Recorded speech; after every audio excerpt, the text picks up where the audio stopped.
King of Gods. By Fast Food Restaurant, Kabanata Siyam. Tuktok ng second rank. Kumilos ka. Pakiramdam ni Zhao Kun ay mali ang kanyang narinig, ito ba ay si Zhao Fang tulad ng dati? Sa sandaling dumapo ang kanyang paningin kay Zhao Fang, nagbago ang kanyang ekspresyon. Kaya pala ganoon ka kakumpiyansa. Mukhang nakalusot ka na sa second rank ng martial path. Gayunpaman, kung iyon lang ang mayroon ka, mas mabuting magsimula ka ng humingi ng tawad ngayon. Medyo nagulat si Zhao Kun sa second rank ni Zhao Fang sa martial path, ngunit hindi ito nakaapekto sa kanyang mga plano. Iyon ay dahil naabot ni Zhao Fang ang second rank hindi pa lang, at si Zhao Kun mismo ay nakaabot sa peak ng second rank 1 taon o 2 taon na ang nakakaraan. Mayroon din siyang mataas na ranggo na kasanayan sa martial art. Pakiusap, itigil ang pagdaldal, limitado ang oras ko. Malamig na sabi ni Zhao Fang. Bata, huwag kang mayabang. Biglang ginawang kakaiba ni Zhao Kun ang kanyang 4 na paa at katawan, at parang makamandag na ahas, kumagat kay Zhao Fang. Sa isang iglap, ginamit ni Zhao Kun ang kanyang 13 pagbabago ng makamandag na ahas. Sa mga tuntunin ng bilis at lakas, nalampasan nito ang kay Zhao Fang. Marahil ay sinanay na ni Zhao Kun ang 13 pagbabago ng makamandag na ahas sa mababang antas. Sa archery field, si Zhao Yufei ay may gumalaw at bahagyang gulat na mukha. Bilang isa sa henyo ng mga sekta, halatang may malaking suporta siya mula sa sekta at sa gayon, natural, nagkaroon ng daan sa mataas na ranggo ng mga kasanayan sa martial art. Kung mas mataas ang ranggo ng isang kasanayan, mas mahirap sanayin ito. Kapag ang isang mataas na ranggo na kasanayan ay nasanay sa mababang antas, ang kapangyarihan ay magiging mas malakas kaysa kapag ang isa ay nagsanay ng isang nasa gitnang ranggo na kasanayan sa isang mataas na antas. Ang bilis naman. Ang pinsala ay hindi bababa sa 50% na mas mataas kaysa sa dati. Nagulat din si Zhao Fang kay Zhao Kun, ngunit ang bilis ng reaksyon ng kanyang kaliwang mata ay nakikita pa rin ang ruta ng paggalaw ni Zhao Kun. Angry Dragon Flipping the River. Malakas na sumigaw si Zhao Fang at tinapakan ang 2 paa pababa. Sa ilalim ng air pushing breathing technique, inilagay niya ang kanyang kapangyarihan sa magkabilang braso niya. Biglang napagtanto ni Zhao Kun na ang kapangyarihan ng mga kalaban ay mabilis na tumaas. At pagkatapos ay mas nabigla siya nang ilagay ni Zhao Fang ang mas maraming kapangyarihan sa Angry Dragon Flipping the River. Ang third stance ng Angry Dragon Fists ay ang Angry Dragon Flipping the Rivers. Sa sandaling iyon, si Zhao Fang ay parang dragon habang ang kanyang mga kamao ay sumuntok pababa. Pang! Ang unang suntok ay nagpang-inig sa katawan ni Zhao Kun at muntik na siyang magluwa ng dugo. Ang kanyang 13 pagbabago ng makakamandag na ahas ay tungkol sa pagiging tuso at kakayahang umangkop. Ito ay hindi sa pakikipaglaban ng diretsyo. Gayunpaman, ang mga kamao ni Zhao Fang ay parang alam na nila kung saan siya lilipat at palaging tumatama sa kanyang mga mahina. Pa. Gamit ang air pushing breathing technique, sinanay na ni Zhao Fang ang Angry Dragon Flipping the River sa mataas na antas. Tinamaan si Zhao Kun ng pambihirang kapangyarihan at bumagsak sa lupa, lumuhad. Parang namamanhid ang mga braso niya at umaagos ang dugo sa bibig niya. Natalo ka. Lumabas si Zhao Fang sa fighting ring. Habang naglalaban sila, ginamit ni Zhao Fang ang kanyang kaliwang mata at malinaw na nakita ang mga ruta ng pag-atake ni Zhao Kun. Nakakita rin siya ng ilang pagkakamali sa high-rank martial art ni Zhao Kun, na nangangahulugang hindi pa ito na perpekto. Naramdaman ni Zhao Fang na ang Angry Dragon Fists at air pushing breathing technique ay nagtugma ng magkasama sa hindi maisip na antas, maaari na nitong talunin ang ilang mga third rank na tao. Paano ito posible? Ang aking kakayahan ay isang mataas na ranggo. Gumapang si Zhao Kun sa lupa at sumigaw. Ang buong laban ay tumagal lamang ng 2 hininga. Isang galaw. Natalo si Zhao Kun. Ang mga disipulo sa archery field ay tumingin sa gulat. Bagamat pareho sila ng ranggo, ang manalo sa isang galaw ay masyadong pagmamalabas, lalo na kapag ang natalo ay gumamit ng mataas na ranggo ng kasanayan. Habang pinaalis niya si Zhao Fang gamit ang kanyang mga mata, bumulong si Zhao Yufei. Alam ko ang Angry Dragon Fists, ito ay isang malakas na hakbang sa loob ng sekta at maaaring maihambing sa mataas na ranggo ng mga kasanayan, ngunit napakahirap matutunan. Sa palagay ko nagsasanay din siya sa isa pang kasanayan at ginagamit ito sa Angry Dragon Fists, na nagbigay daan sa lakas na halos doblehin. Sister Yufei, paano natalo si Zhao Kun kung ang kanyang cultivation at skill ay parehong mas mataas? Tanong ng isang babaeng katabi niya. Ang mga paggalaw ay patay, ngunit ang mga tao ay buhay. Ang paggamit ni Zhao Kun ng 13 pagbabago ng makakamandag na ahas ay napakasama at natutunan lamang niya ang unang 3 galaw, na malayo sa kanyang nakatatandang kapatid na si Zhao Gan. Gayun din, ang kanyang kamalayan sa labanan ay hindi malapit sa kay Zhao Fang. Pagkatapos ay huminto sandali si Zhao Yufei bago niya sinabing. Gayun din, natutunan ni Zhao Fang ang 2 kasanayan na napakalapit sa pagiging matataas na ranggo, at sinanay sila sa napakataas na antas. Sa paggamit ng 2 kasanayang ito, ang kanyang lakas ay higit pa kaysa kay Zhao Kun. Matapos pakinggan ng batang babae ang pagsusuri ni Zhao Yufei, napabulalas siya. Napakalakas ni Zhao Fang. Hahaha. Tila ang kapatid ni Zhao Kun na si Zhao Gan ay 5th rank sa mga panlabas na disipulo. Hindi lang natin alam kung tutulungan niya ang kapatid niyang makaganti. Napakaraming problema. Umiling si Zhao Fang at umalis sa larangan ng martial arts, kalaunan ay nakarating siya sa isang bukas na kagubatan sa sekta. Pumunta siya rito para magsanay sa pinakamahiwagang kasanayan sa footwork, ang Lightly Floating Fairy. Ang Lightly Floating Fairy ay, walang duda, ang kasanayang may pinakamataas na ranggo sa mga mayroon siya. Ang problema ay na ito ay bahagyang nasira at napakahirap matutunan. Kapag ginamit ng magkasama ang Angry Dragon Fists at Air Pushing Breathing Technique, napakaganda ng pinsala. Hindi ko lang alam kung ano ang magiging resulta kapag isnama ko Lightly Floating Fairy.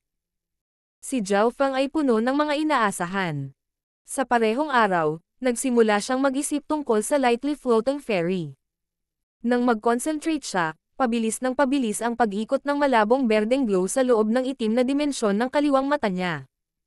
Naramdaman ni Zhao Fang na bagamat ang ilan sa mga galaw ng Lightly Floating Fairy ay nasunog sa kanyang isipan, na naging dahilan upang mas madaling maunawaan niya, hindi ito kasing simple ng pag-aaral ng Angry Dragon Fists o Air Pushing Breathing Technique.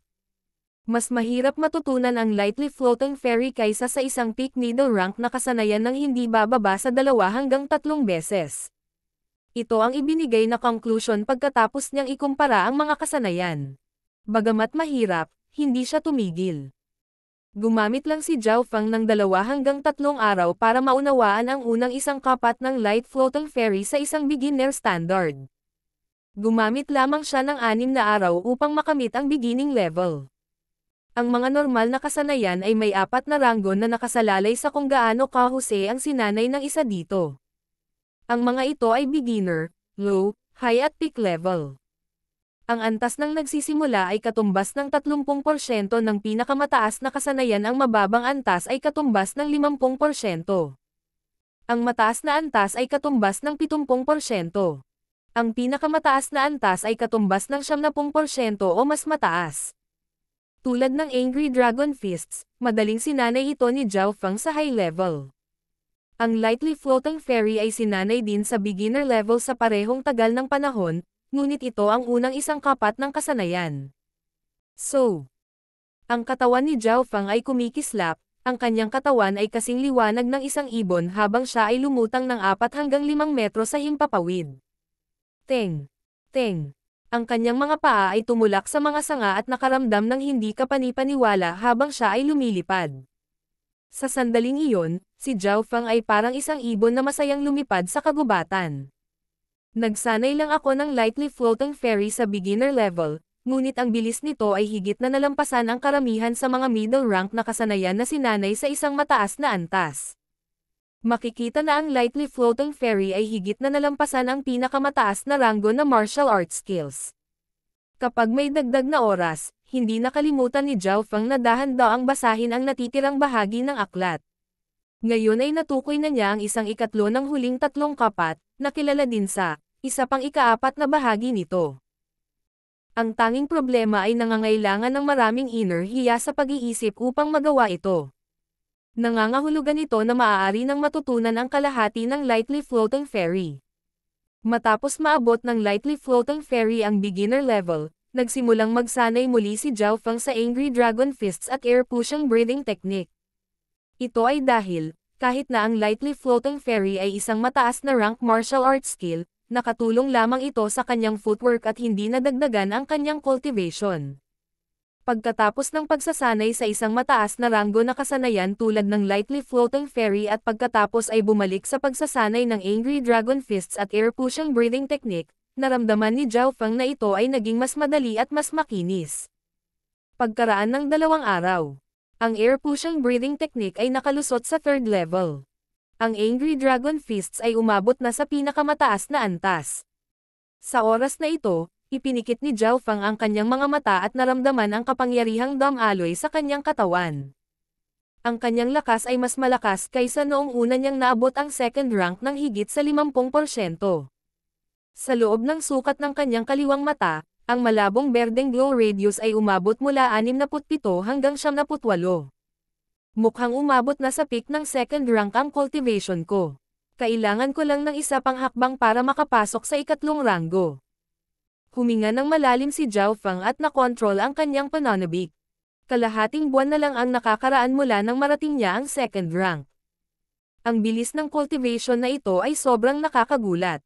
Ang pinakanagulat sa kanya ay ang air pushing breathing technique nang umabot ito sa 3rd level. Sa sandaling maabot ng air pushing breathing technique ang rurok ng 3rd level nagkaroon ng pagkakataon na maunawaan ang martial path inner strength at iyon ang pangunahing punto para maging isang tunay na martial artist. Hindi inakala ni Zhao Feng na maaabot niya ang 3rd level ng air pushing breathing technique ng ganito kabilis. Dahil dito, ang kanyang lakas ay higit na nalampasan ang iba na nasa 2nd rank din. Maihahalin tulad na siya sa isang 3rd rank. Sa paggamit lamang ng kalahating buwan, double ang lakas ni Zhao Feng. Ang lahat ng ito ay dahil sa mahiwagang mata.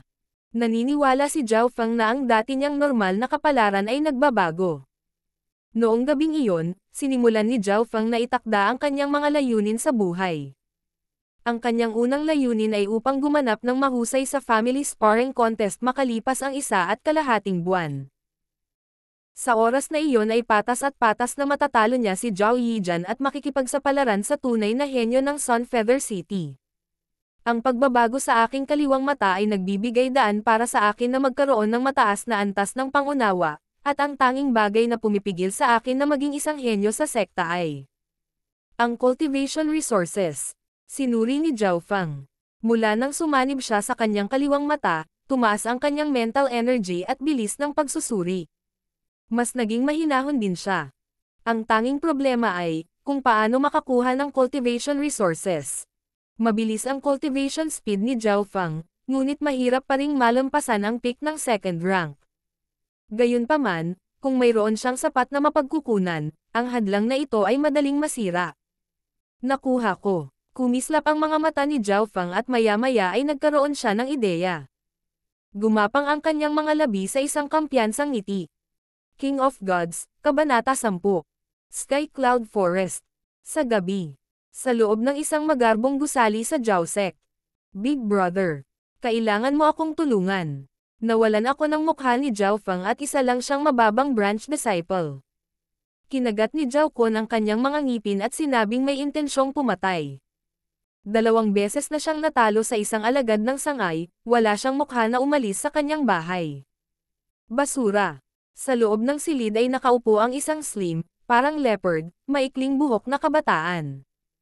Ito ang nakatatandang kapatid ni Zhao Kun, si Zhao Gan. Big Brother, nakikiusap ako sa iyo. Kailangan mo akong tulungan. Si Zhao Kun ay puno ng takot at puot. Natatakot siya sa kapatid niya. Mula nang siya ay isilang, binubuli siya ni Zhao Gan. Pakiramdam niya ay wala siyang silbi dahil palaging mas magaling si Zhao Gan kaysa sa kanya sa lahat ng bagay.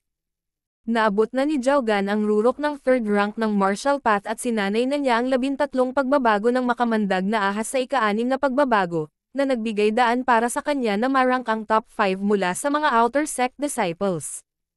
Kahit 3 o 5 kay Zhao Kun ay hindi kalaban ng kanyang kapatid. Ang umaga ng 2 araw. Maagang bumangon si Zhao Feng sa kama at nagsimulang magsanay ng Angry Dragon Fists at air pushing breathing technique. Ang dalawang martial arts skill na ito ang pangunahing sinanay ni Zhao Fang. Mayroon pa akong paraan hanggang sa maabot ko ang third rank ng martial path. Nagpractice si Zhao Fang ng kalahating oras at kumilos ayon sa mga plano kahapon, naglalakad patungo sa silid ng pera ng sekta. Ayon sa mga patakaran, maaaring makakuha si Zhao Fang ng 10 pirasong pilak bawat buwan. Hindi pa ako nakakakuha ng pera ngayong buwan. Hindi nagtagal ay dumating si Zhao Fang sa silid ng pera. Zhao Fang, second rank ng martial path, branch disciple, buwa ng pera na 20 pilak. Walang ekspresyong sabi ng accountant. 20 pirasong pilak. Kinuha ni Zhao Fang ang pera at ipinagpalit ang kanyang pasasalamat. Matapos maabot ang second rank, na-double ang kanyang buwan ng allowance. Kahit na ang isang buwan ng allowance na 20 pilak ay maaaring hayaan ang isang buong pamilya na kumain at matulog ng hindi nababahala, ito ay wala para sa mga martial artist. Ang ilang mamahaling cultivation resources na maaaring magpapataas sa bilis ng cultivation ng isang tao at makatulong para makalusot sa mataas na kaharian na madaling lumampas sa libu-libong piraso ng pilak. Alinman sa mga mapagkukunan na mayamang disipulo na casual na kumain ay lumampas sa 30 taon ng mga normal na allowance ng mga disipulo. 20 pirasong pilak. Huminga ng malalim si Zhao Fang at hinawakan ang kanyang pilak. Umalis sa teritoryo ng mga sekta ng Zhao at nagtungo sa palengke ng Sunfeather City. Ibinibigay niya noon ang perang nakuha niya sa kanyang mga magulang para matulungan sila. Sa pagkakataong ito, gayunpaman, hindi niya iyon ginawa. Sa halip ay kinuha niya ang pilak at umalis. Di nagtagal, pumasok si Zhao Fang sa pinakamalaking merkado ng Sunfeather City. Isang tindahan ng armas sa lungsod. Shopkeeper, magkano itong heavy metal bow? Sa wakas ay nagpa siya si Zhao Fang pagkatapos ng mahabang panahon. Ang heavy metal bow na ito ay napakalakas. Maaari itong bumaril ng hanggang 150 metro. 20 pirasong pilak, walang pakikipagtawaran. Sabi ng shopkeeper habang nakangiti. Nakita niya ang simbolo ng Zhao sect sa damit ni Zhao Fang. Sa Sunfeather City, ang sekta ng Zhao, sekta ng Qiu, at ang sekta ng Xin ay ang tatlong pinakamalaking pamilya at may kabuuang pangingibabaw sa loob ng lungsod. 20 pirasong pilak. Tinawid ni Zhao Fang ang kanyang kilay at malalim na sinabi. Pwede bang mas mura ng kaunti? Bahagyang ngumiti ang shopkeeper. Mabuti, ibibigay ko sa iyo ang pinakamababang presyo, 18 pirasong pilak. 15. Kapos ako sa pera. Ngunit kapag nakakuha ako ng higit pa dodoblehin ko ang pera at ibibigay ito sa iyo. Sinabi ni Zhao Fang nang may katapatan. 15 piraso. Malamang medyo mababa yon, halos walang tubo. Tila medyo nahirapan ang shopkeeper, ngunit marahil nang makita ang katapatan sa mga mata ni Zhao Fang, kinagat niya ang kanyang mga labi. Sige, sana ay tuparin mo ang iyong pangako dahil ang tindahang ito ay nasa ilalim din ng teritoryo ng sekta ng Zhao. Salamat. Nagpasalamat si Zhao Fang. Hindi niya napagtanto na ang tindahang ito ay nasa ilalim ng sekta ng Zhao. Hindi nagtagal, binili ni Zhao Fang ang busog sa halagang 15 pilak at bumili din ng ilang mga palaso at pagkain. Ngayon, wala nang pera si Zhao Fang. Sana hindi ito mabaigo. Bulong ni Zhao Fang sa kanyang sarili at hindi nagtagal ay umalis sa Sunfeather City. Teng. Sa sandaling umalis siya sa Sunfeather City, ginamit ni Zhao Fang ang lightly floating ferry para lumipat. Ang bilis niya ay mas mabilis pa sa karamihan ng mga normal na kabayo. Makalipas ang 2 oras, sa wakas ay nakarating na si Zhao Fang sa kanyang destinasyon, ang Sky Cloud Forest. Ang Sky Cloud Forest ay ang county ng pinakamalaking kagubatan ng Cloud. Ang lugar na ito ay sumasaklaw pa sa higit sa 10 iba pang mga bansa. Bilang pinakamalaking kagubatan sa mga nakapaligid na bansa, ang Sky Cloud Forest ay mayroong maraming mapanganib na mabangis na hayop, at malapit sa gitna nito ay mayroong mataas na antas ng nakamamatay na mga hayop. Ang mga nakamamatay na hayop ay mas malakas kaysa sa mabangis na hayop. Sila ay naapektuhan ng spiritual energy, at sa makatuwid ay dahan-daang naging makapangyarihang mga nilalang. Ang ilang malalakas na nakamamatay na hayop ay madaling sirain ang isang nayon. Ang mga tunay na martial artist lang ang makakalaban sa kanila. Dumating si Zhao Feng sa Sky Cloud Forest, malinaw na hindi niya subukang maghanap ng mga nakamamatay na hayop dahil gusto pa niyang mabuhay. Ang kanyang layunin ay simple, pangangaso upang kumita ng pera. Ang ilang malalakas na mabangis na hayop sa loob ng Sky Cloud Forest ay may mamahaling balahibo at iba pang materyales. Halimbawa, ang isang may sapat na gulang na oso ay maaaring magbenta ng 2 hanggang 300 pilak. Gayunpaman, ang lakas ng isang fully grown na oso ay higit na lumampas sa normal na second rankers. Mga ikatlong ranggo lamang ang maaaring manalo laban dito. Malinaw, ang target ni Zhao Feng ay hindi isang oso o isang malaking mabangis na hayop. Bagaman ang malalaking sukat ng mga mabangis na hayop ay nagkakahalaga ng maraming pera, ang kanilang masa ay masyadong malaki. Hindi ako makapagdala ng marami pabalik-balik. Nagawa na ni Zhao Feng ang kanyang mga plano. Ang kanyang katawan ay parang balahibo habang ginagamit niya ang mga sanga upang itulak ang sarili pasulong. Hindi nagtagal, dumaong si Zhao Feng sa tuktok ng 100 metrong taas na puno. Ang punong ito ay mas mataas kaysa sa paligid, na nagbibigay kay Zhao Feng ng nangingibabaw na paningin. Kung hindi niya natutunan ang lightly floating fairy kung gayon ang pagiging nasa ganitong taas ay magpapabilis ng tibok ng kanyang puso. Habang nakatayo siya sa puno, ginamit ni Zhao Feng ang kanyang kaliwang mata upang suriin ang kanyang paligid. Shua! Sa sandaling iyon, napunta sa supervision mode ang kaliwang mata niya. Lahat sa loob ng 5 o 6 na milya ay malinaw na nakita niya. Kailangan munang kumpirmahin ni Zhao Feng kung mayroong anumang mapanganib na ligaw o nakamamatay na mga hayop sa paligid. Hindi nagtagal ay naunawaan ni Zhao Feng ang sitwasyon sa loob ng 5 hanggang 6 na milya. May 20 halimaw na nagbanta sa kanya, at isa lamang sa kanila ang malapit sa kanya. Sa kabutihang palad, walang mga nakamamatay na hayop. Nagsisimula na ako ngayon. Huminga ng malalim si Zhao Feng saka dahan-daang hinugot ang kanyang heavy metal bow. Show! Habang nanginginig ang pisi ng pana, tumama ang palaso sa isang ahas na may batik-batik na ginto 100 metro ang layo. Ang ahas na may gintong batik-batik ay tumalon at iniluwa ang wika ng ahas sa nakakatakot na paraan.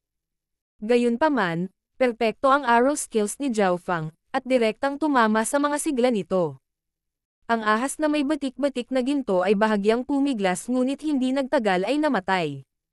Golden Striped Snake, mga napaka-nakakalaso na hayop na maaaring magbanta kahit nasa 3 ranggo. Bahagyang nagpakawala ng hininga si Zhao Feng at pinunasan ang kanyang pawis. Kung sila ay diretsyong lumalaban, ang gininto ang may guhit na ahas ay may mataas na pagkakataon na mapatay siya dahil ito ay napakabilis at nakakalason.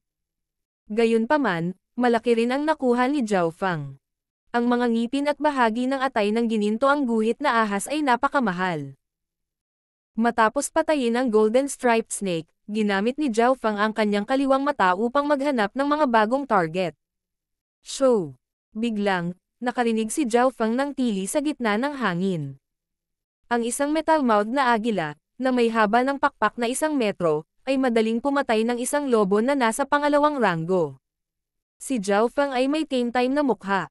Ang metal-mouthed eagle ay tinawag na metal pekang eagle, at sikat na sikat sa Sky Cloud Forest. Ang lakas nito ay madaling lumampas sa normal na second rankers at malayang lumipad sa himpapawid. Halos wala itong natural na mga kaaway. Napakabilis ng metal pekang eagles. Malakas din ang mga balahibo at depensa nito. Ito ay halos isang nakamamatay na hayop. Ang isa ay nagkakahalaga ng 7 hanggang 800 pirasong pilak. Nag-isip si Zhao Feng habang ginagamit niya ang kanyang kaliwang mata upang puntiryahin ang metal na tumutusok na agila. Sa pagkakataong ito, naglabas siya ng palasong nababalutan ng lason. Ang mabibigat na metal na pana ay hinayla hanggang sa maabot. King of Gods, Kabanata 11. Haring tigre na may ulong berde. Shush! Isang after-image ang naiwan habang ang palaso ay tumusok sa hangin, patungo sa metal pecker eagle na nasa himpapawid. Ang palaso na ito ay naglalaman ng kasanayan sa continuous meteorite arrows at sinundan ang rutang itinakda ng kanyang kaliwang mata. Screech! Isang galit na tili ang narinig mula sa agila. Pagkatapos ay nakita ni Zhao Feng ang agila na sumugod patungo sa kanya, habang ang palaso ay nakatusok pa rin sa tiyan nito. Hindi maganda. Nang makita ito, nagbago ang ekspresyon ni Zhao Feng at mabilis niyang ginamit ang lightly floating fairy para tumakas patungo sa mga hedge. Kahit na ang palaso ni Zhao Feng ay tumama sa target, hindi ito tumama sa anumang mahahalagang bahagi. Ang reaksyon, bilis ng paglipad at depensa ng Metal Pecker Eagle ay higit pa sa normal na mga hayop. Katumbas ito ng mga nakamamatay na hayop. Kaya ang arrow na ito ay hindi nagdulot ng anumang pinsalang nagbabanta sa buhay. Teng. Si Zhao Feng ay parang isang maliksi na ibon habang lumilipad siya sa kagubatan. Gayunpaman, hindi nakalimutan ng kanyang kaliwang mata na ay lock ang agila. Show. Hindi nagtagal, isa pang palaso ang ipinutok. Gayunpaman, kahit na ang palaso na ito ay tumama sa lalamunan ng agila, hindi nito nagawang tumagos sa mga balahibo nito. Ang lalamunan ay karaniwang kahinaan ng mga normal na hayop. Sa katotohanang hindi ito nakalusot, makikita na nakakabaliw ang depensa nitong agila. Natigilan sandali si Zhao Feng at pagkatapos ay nakita niya ang Metal Pecker Eagle na bumagsak sa lupa. Ito ay dahil ang mga arrow na ipinutok ni Zhao Feng ay naglalaman ng lason, at ngayon ang lason ay kumalat, na pinatay ang agila. Nagpakawala ng malalim na hininga si Zhao Feng at ipinakita ang kaligayahan sa kanyang mukha. Ang Metal Pecker Eagle na ito ay nagkakahalaga ng 7 hanggang 800 pilak. Idinagdag sa Golden Striped Snake, ang kayamanan ni Zhao Feng ay lumampas na ngayon sa mahigit 1,000 pirasong pilak. Hindi pa siya nakatagpo ng ganoong kayaman sa buong buhay niya.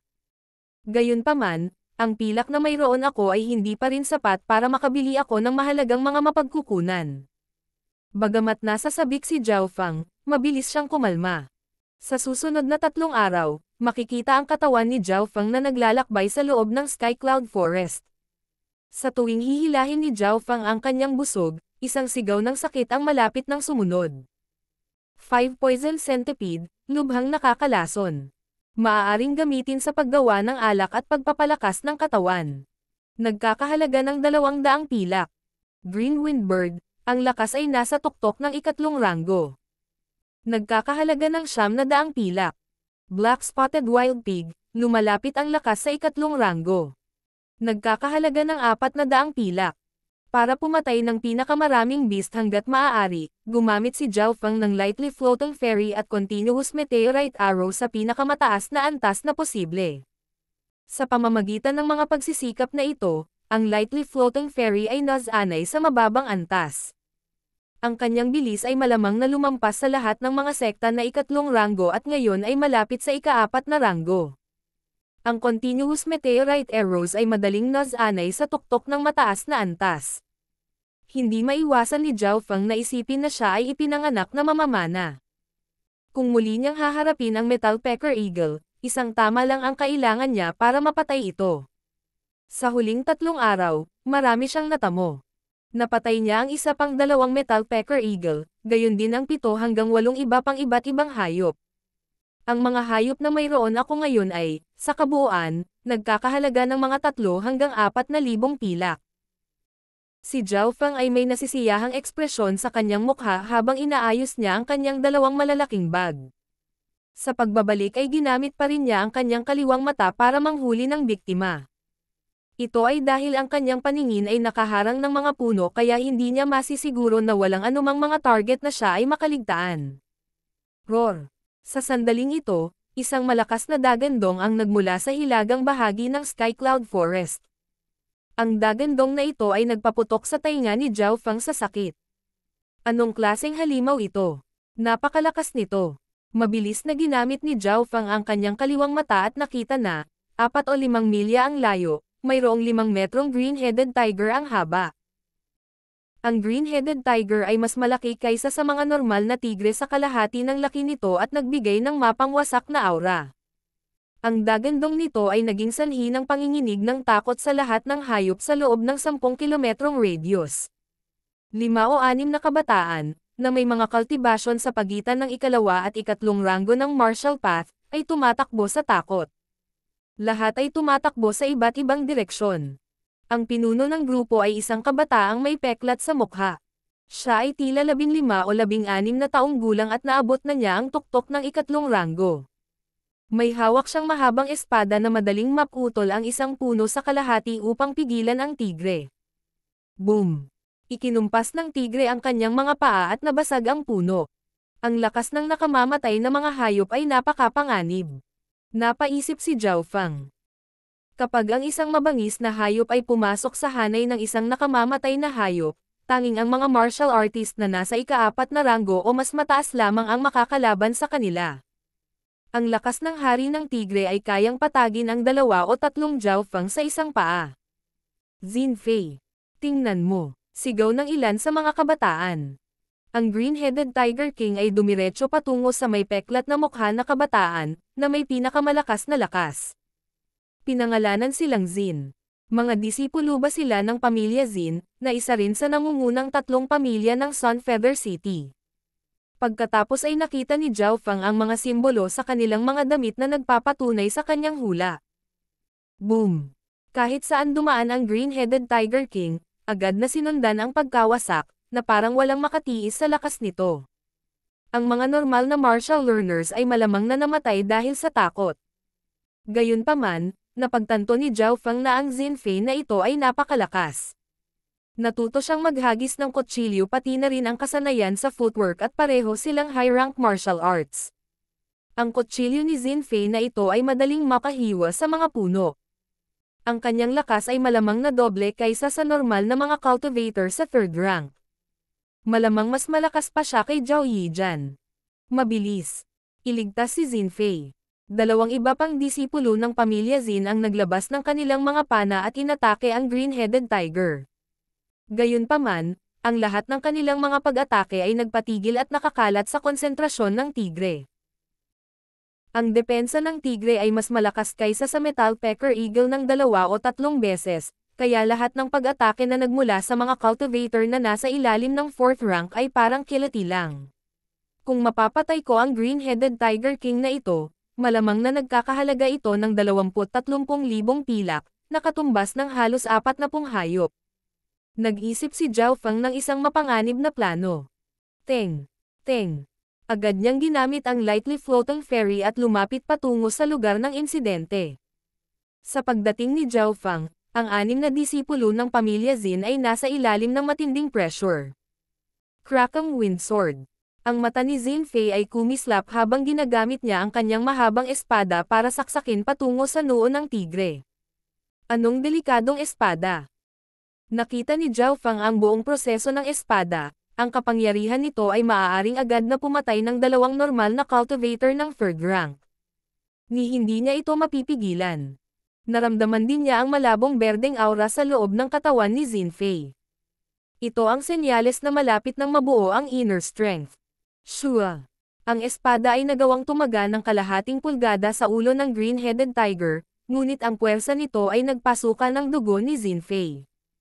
Ang lakas ng espadang iyon ay malapit sa pinsalang ginawa ng isang 4th rank. Nagawa pa nitong saktan ang isang nakamamatay na hayop. Roar!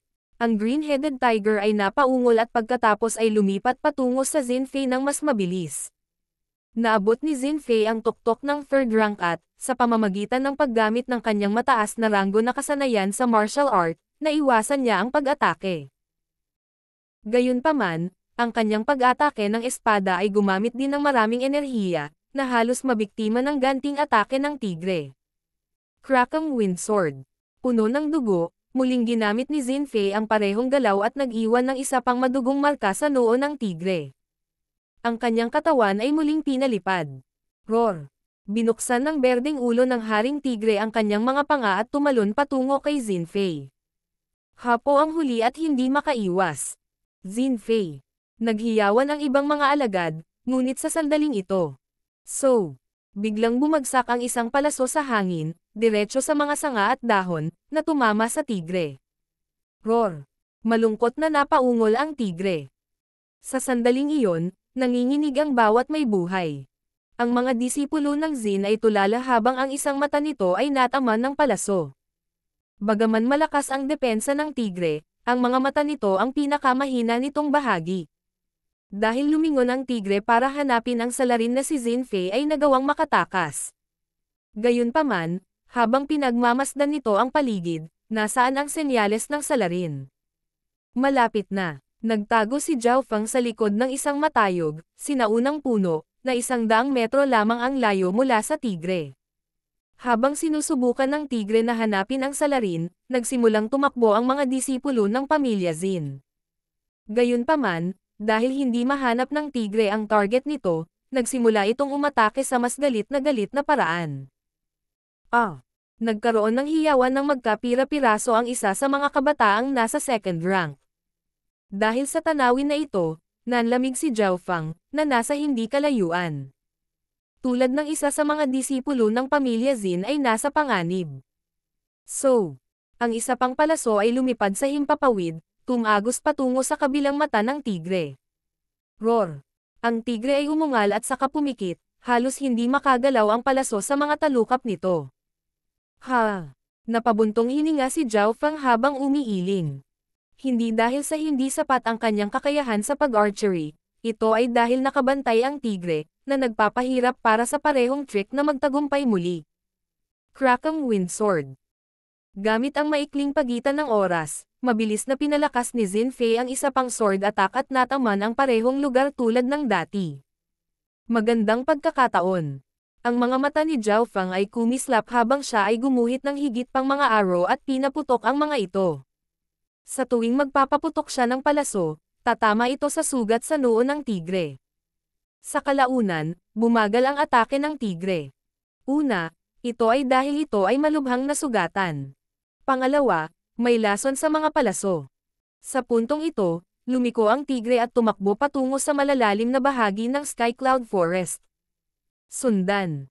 Kinagat ng mga alagad ng Zin ang kanilang mga ngipin at nangakong papatayin ang tigre upang maipaghiganti ang kanilang mga kasamahan. Kahit na ang tigre ay malubhang nasugatan, ang bilis nito ay hindi isang bagay na maaaring abutin ng mga magsasaka sa ikalawa at ikatlong ranggo. Si Zin Fei lang ang halos hindi na nakahabol, ngunit dahil sa pagod ay wala na siyang ekstrang enerhiya. Anong magandang pagkakataon? Saan ka tatakbo? Tumawa si Zhao Feng habang ginagamit niya ang lightly floating fairy para madaling maabyutin ang tigre. Sa kanyang mga mata, ang tigre ay kumakatawan sa isang napakalaking kayamanan na 20 hanggang 30,000 pilak. King of Gods, Kabanata 12. Paghahati ng pera. Tingnan mo, ang taong iyon ay tila isa sa mga disipulo ng pamilyang Zhao. Ang iba pang mga disipulo ng Zin ay tumingin kay Zhao Feng na sumusunod sa tigre. Tumingin si Zin Fei sa likod ni Zhao Feng at bamulong. Napakataas ng footwork. Hindi man lang mas mabagal ang bilis niya kaysa sa akin kapag nasa tuktok ako ng aking lakas. Hindi rin masama ang kanyang husay sa pag-archery. Siya ay isang tao lamang na nagpapaputok ng malamig na mga pana. Mas mabuting huwag na lang niya tayong maabyutin, o kung hindi. Malamig na sabi ng isang kabataan, na nasa third rank. Ang lakas ng kabataang ito ay inilagay pagkatapos ni Zin Fei. Ang kanyang mga salita ay agad na sinang-ayunan ng iba. Tama ka. Hinayaan tayo ng batang iyon na maging pain at nagpaputok ng sariling mga palaso habang nagtatago. Zin Gang, ang taong iyon ang nagligtas sa ating buhay. Umiling si Zin Fei.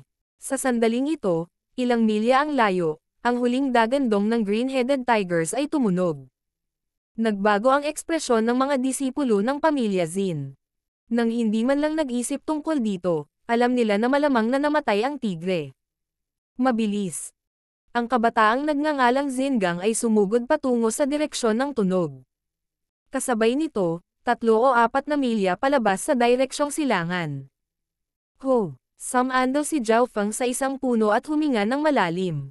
Pababa. Ang 5 metrong tigre ay may ilang mga palaso na nakadikit sa noo nito. Hindi nagtagal, ang tigre ay isang mabangis na nilalang. Ngayon gayunpaman, wala na itong buhay na natitira. Si Zhao Feng sa instinct ay sinubukang maglabas ng isa pang arrow ngunit pagkatapos ay napagtanto na walang natira. Lumutang si Zhao Feng patungo sa bangkay at nag-isip ng malalim. Ang kanyang kaliwang mata ay nakatutok sa mga disipulong Zin na 2 milya ang layo. Tumayo si Zhao Feng at hindi gumalaw para hawakan ang bangkay. Hindi naman sa ayaw niya, medyo nahihirapan lang siyang gawin iyon.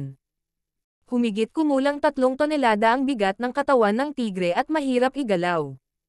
Gayun din, ang balat ng hari ng tigre ay matigas na putulin.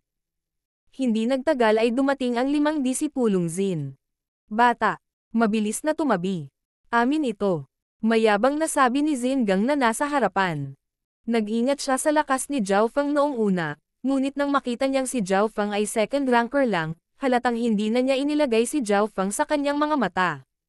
Bagamat nawalan sila ng isang tao, at pagod na si Zin Fei, mayroon pa rin silang 2 tao sa second rank at 2 pa sa third rank. Tumayo si Zhao Feng at mapanuksong tumingin kay Zingang. Nag-iingat lamang siya kay Zin Fei. Zingang, iniligtas niya ang ating buhay. Maaari nating pag-usapan kung paano hatiin ang tigre. Mabagal na sabi ni Zin Fei pagdating niya. Tumingin sa kanya si Zhao Feng na nagpupuri. Tulad ng naisip ko, ang bangkay ng tigre ay ganito kalaki, at hindi ko kailangan ng mga kasangkapan para putulin ito, o lakas para dalhin ito palayo. Nagbigay ng malaking kapangyarihan si Zin Fei sa pagpatay sa tigre na ito. Nawalan din sila ng isang tao. Bagamat medyo ayaw ni Zingang, pumayag pa rin siya. Hindi nagtagal ay nagsimula na silang mag-usap kung paano hatiin ang tigre. 28. Ang pamilya Zin ay kukuha ng 8. Sabi ni Zingang na may bakal na tono. 20% ay sobra na para sa batang ito. Ang natitirang bahagi ng pamilya Zin ay lahat ay may mga mukha na puno ng paghamak. 28. Hahaha. Tumawa kaagad si Zhao Feng. Bata, anong tinatawa-tawa mo? Gusto kong marinig kung magkano ang gusto mong kunin. 28. Nakakuha ako ng 8. Makakakuha ka ng 2. Sabi ni Zhao Feng. Noong una ay gusto niyang hatiin ito ng 5 hanggang 5, ngunit hindi niya akalain na magkakaroon ng ganoong ugali ang pamilya Zin. Huwag kang mayabang. Makikita ko kung gaano kakalakas. Tumawa si Zingang at inilabas ang kanyang espada. Tumigil ka. Sinubukan siyang pigilan ni Zin Fei ngunit huli na ang lahat. Illusion Wind After Image. Si Zingan ay parang hangin na umiikot patungo kay Zhao Feng. Ito ang mataas na ranggo ng martial art na Broken Wind Sword. Patay na ang batang iyon. Sinanay na ni Zingang ang unang 6 na galaw ng Broken Wind Sword sa mababang antas. Ang mga disipulo ng Zin ay may nakikiramay na mga ekspresyon. Maliliit na trick. Hindi umatras si Zhao Feng ngunit sa halip ay sumulong. Ang bilis. Ang lahat, kabilang si Zin Fei, ay nakita lamang si Zhao Feng na naging malabo. Hindi maganda. Nawala ang illusion wind after image ni Zingang at nilapitan siya ni Zhao Feng sa napakabilis na bilis. Angry wind after image. Sigaw ni Zingang habang gumagamit siya ng panibagong pag-atake. Angry dragon breaking the sky. Inilagay ni Zhao Feng ang lahat ng kanyang lakas sa kanyang mga kamao. Sa sandaling pinagsama niya ang Angry Dragon Fists at Air Pushing Breathing Technique, tumaas ng higit sa doble ang kanyang kapangyarihan. Anong lakas? Pakiramdam ni Zingang ay parang isang bulkan ang sumabog. Halos malampasan ng lakas ni Zhao Feng ang lakas ng mga third rankers. Pang! Isang malakas na pagsabog ang tumunog habang nag-aaway sina Zingang at Zhao Feng. Wow! Dumura ng dugo si Zingang habang tinamaan siya ng unang suntok. Ang pangalawang suntok. Bang! Ang kanyang pilak na espada ay natamba na lumilipad. Ang pangatlong suntok. Boom! Lumipad palabas ang buo niyang katawan at nag-iwan ng imprint niya sa isang puno. Anong kapangyarihan? Napakalakas! Ang ibang mga disipulo ni Zin ay nakatayo roon na tulala. Hindi nila akalain na ang isang taong may kapangyarihan ng pinakamataas na third rank ay matatalo sa isang paglipat ng second rank na disipulo ng sekta ng Zhao. Malakas. Si Zin Fei, na nasa hindi kalayuan, ay nagtanong. Maaari ko bang malaman ang iyong pangalan? Zhao Feng. Casual na binawi ni Zhao Feng ang kanyang mga kamao. Bata, maswerte ka lang sa pagkakataong ito. Gumapang si Zingang mula sa lupa. Nilabanan ko ang tigre at pagod na pagod. Sa susunod hindi ka na magkakaroon ng ganoong swerte. Swerte. Si Zhao Feng ay nagbigay ng isang mahinang ngiti. Bagamat nasugatan si Zingang, naniniwala si Zhao Feng na kaya pa rin niya itong talunin sa kanyang pick. Ang tanging pinag-iingat niya ay si Zin Fei. Ang lakas ni Xin Fei ay halos umabot na sa 4th rank. Kapag ginamit niya ang lahat ng kanyang lakas ay maaari pa itong makapinsala sa Green-Headed Tiger King, hindi pa banggitin ang mga 3rd rankers. Xin Gang. Hindi kanya kalaban. Hindi mo ba naisip na nawalan ka na ng sapat na mukha? Dahan-daang lumingon si Xin Fei kay Zhao Fang. Biglang naglabas ng nakakatakot na fighting will ang kanyang katawan. Tumalon ang puso ni Zhao Fang. Naka-recover na ba si Xin Fei? Siyempre, kung si Xin Fei ay walang 60% ng kanyang lakas, kung gayon si Zhao Fang ay hindi natatakot sa kanya. Pagkatapos na nasa ganoong kalagayan, halatang hindi pa ganap na naka-recover si Xin Fei. Halos umabot na sa peak level ang iyong fist skill at ang iyong footwork ay hindi ka panipaniwala.